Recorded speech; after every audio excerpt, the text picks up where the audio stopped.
ভুতুড়ে বাঁশবাগান। রাতের অন্ধকারে বাঁশবাগানটাকে দেখতে যেন আরও রহস্যময় লাগে।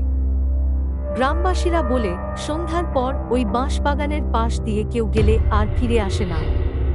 কিন্তু রুদ্র এসব ভূতের গল্প বিশ্বাস করত না। সে ছিল শহরের ছেলে, যুক্তিবাদী। একদিন সে ঠিক করল সে নিজেই বাঁশবাগানে গিয়ে দেখবে আসলেই কোনো ভূত আছে কিনা।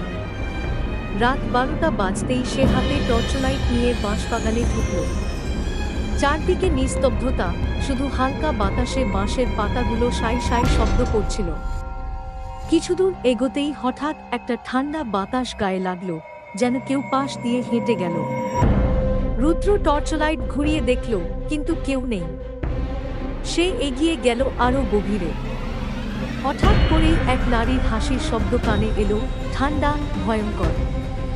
রুদ্র থমকে গেল। কোথা থেকে এলো এই শব্দ? সে টর্চ ঘুরিয়ে চারপাশ দেখার চেষ্টা করল।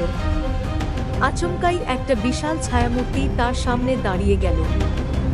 রক্তচোষা চোখ, বিশাল হাঁ করা মুখ আর কঙ্কালের মতো হাত।